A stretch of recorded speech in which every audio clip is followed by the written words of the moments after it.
Welcome back to another video, guys. I hope you guys are enjoying this content. Today we're going to be talking about the crazy opening weekend of Bahrain and what went down there. It's a crazy race. Nothing that, we like didn't expect. I mean, let's be honest, Max Verstappen was going to win, but I didn't expect was the amount he won by. He kind of cleared um, the entire field pretty quickly, and then got up by a couple 20 seconds by the end of it. I mean, he was literally messing around. He was basically telling his team, like, "Hey, I don't really care what happens.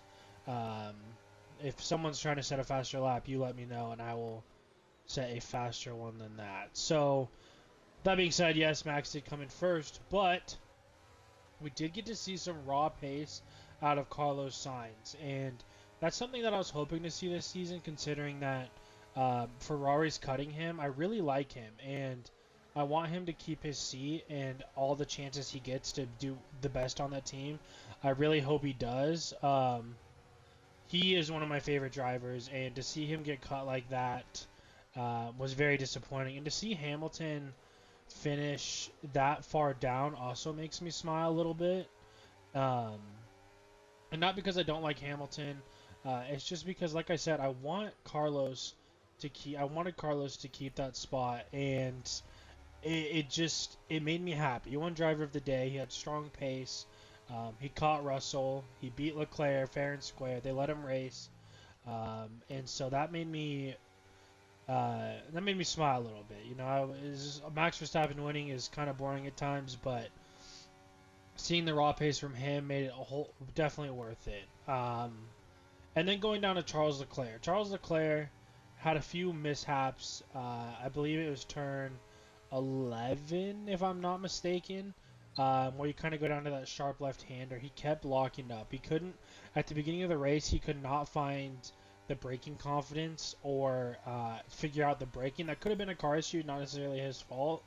Um, but that was kind of interesting to see, like, where he really stood in that battle. I mean, people really thought it was going to be a close one, but it was indeed not a close one. So if we look after Max, though, Checo was pretty far behind, and with him being so far behind, it allowed Carlos to almost catch him there. But the problem is the Red Bull is so kind on their hard tires that it's just kind of impossible to keep up with them. Carlos did his best, held about a 3-second gap the entire race, but he was just waiting for the hards to kick in and the softs to wear off, but that didn't happen. The Red Bull is too tire efficient, and their tire deg is pretty strong. So anyway, with that being said, we look down the line. Russell, I love Russell. He did a good race, especially in a Mercedes. They kind of expected him to be. He kind of expected him to be there, I think, and they kind of expected Mercedes to be there. I think they thought it was going to be a closer fight with Ferrari, but they just couldn't really pull. Whoa, they couldn't pull it around together. So, but Russell did well. He held his own, finishing a nice, I think, P5 behind the Red Bulls and Ferraris, which seemed to be the teams to beat. Red Bull obviously being the team to beat. It's kind of just it's nice to see some change in that order, and it's also nice to see that pack being so close. Red Bull definitely pulled away there, but for a little bit, it it definitely was pretty close, and it was fun to watch. So those are my initial opinions on that. Lando Norris and Oscar Piastri. Let's talk about McLaren. Um, they looked strong. They looked okay. They had decent pace, and I think they found themselves a little higher than they expected to be, especially after qualifying. Lando kept his pace with Mercedes, and I think they were looking a lot better this year than they definitely did last year at the start of the season. If you're new to F1, last year McLaren, it looked like, Haas. It was not a good look for them. They had a lot of issues with the car and its performance. Halfway through the season, they got some crazy upgrades, and that fixed it. But definitely during the beginning there, it was not a good-looking race or a good-looking season. So yeah, that's McLaren. And then Kick Sauber, I think, found themselves in an oddly positioned. Guozhan, yeah, however you say it, found himself a lot higher than I think he thought he was going to find himself.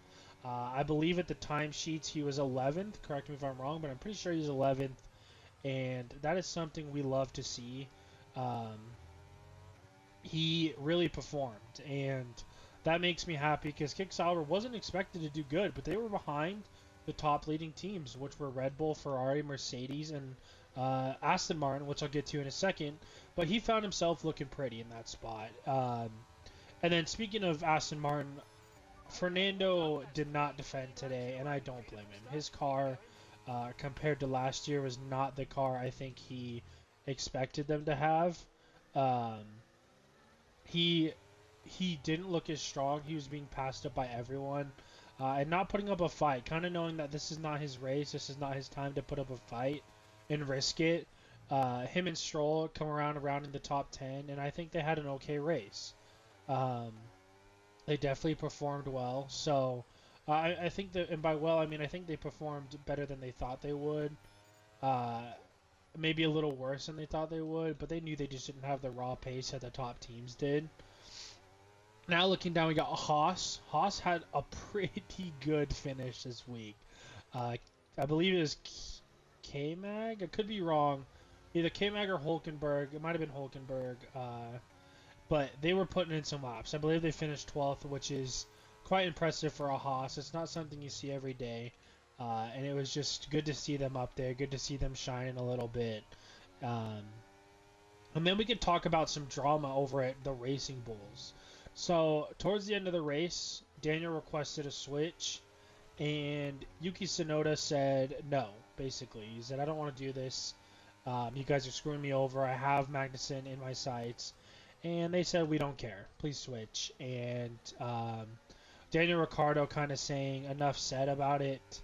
He didn't seem too happy about it. So it was just kind of interesting to see that kind of dynamic between them. They're off to a really rough start. And I think Yuki being used to being the number one driver on that team, being demoted to maybe number two with, Daniel coming in and Red Bull really fathering him.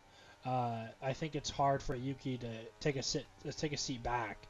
Um, and so yeah, that was just kind of crazy. He had some crazy team radios, calling Daniel slow. And I granted, I will say that Daniel should have put on more of a pressure if he was going to take that seat. And really, if he was going to ask for a team switch and not perform the way he should have performed, I understand the frustration from Yuki's side, but Yuki needs to learn to let it go. His team radio and his ability to just calm down under pressure is not good. He has a really hot mouth, and I think he needs to learn to control it a little bit because those radios are the ones that are broadcasted. So you just need to be safe with those kind of things. From a PR standpoint, you don't want your team looking like that. You don't want the news will grab a hold of that rivalry, especially Drive to Survive, and never let it go. So you just got to be careful with that kind of stuff. So that's rounding out that, and then we go to some embarrassing news here for Alpine. What a race for them, man. I don't know what planet they were on, but Jesus, it was not a good looking race. I don't know what they were doing, but they just couldn't find the pace. And like I said, they're not in the best spot because they kind of have a team rivalry. Ocon and Gasly don't really like each other from what it seems like. I think that has to do with some off-the-grid drama, but last year towards the end of the season they were really fighting. So it's kind of sad to see them back there, but it was kind of expected. If you look at the way they talk to each other, or like they looked at the car even in like the testing and it was the reveal, they did not look happy. And I know I think they know their car is not one to really put up a fight this week. So that's kind of a shame. And then finally we have my favorite driver of all time. Just kidding. Logan Sargent from America. He had another runoff, and it almost caused a safety car, which I was kind of hoping for, because his car was kind of backing down the mound a little bit, or like the hillside he was parked up on. So I was kind of hoping for a bit of a safety car just to squish that grid back together and see what Lando could do. Lando being my favorite driver, but in Sainz, Steve Sainz could overtake Perez there. But yeah, Logan Sargent, kind of betting man. I would bet that he's not making it around the track. I don't believe there are any DNFs, which is kind of huge. It doesn't happen very often at the first race of the season, or any race for that matter. So that was kind of interesting to see how that went down. But yeah, that's the Bahrain Grand Prix. That's the analysis of it, the rundown, what happened, that kind of stuff. It was a good race, I wish it was a little closer, but I think teams learned a lot this week. And I think that as we continue to go through the season, we're going to learn a lot more, and teams are going to get a lot closer. Looking at the qualifying pace, that was a risky move. Looking at the qualifying pace, the grid's a lot closer. I just want someone to catch Max. I love Max, but his time has come, and I think it's time we see someone else kind of shine up there. But hey, at least we don't have to listen to it on a Sunday, the Dutch National Anthem, considering the race was on a Saturday. So yeah, that'll do it for my Bahrain Grand Prix analysis. I hope you guys enjoyed. If you did, please hit that like button, hit that subscribe button. All the news, games, and more. Just to keep you guys updated on the F1 and my opinion of it. I love this sport, and I love nothing more than recording it for you guys. So yeah, with that being said, I'll catch you guys in the next one. Please take care and stay safe.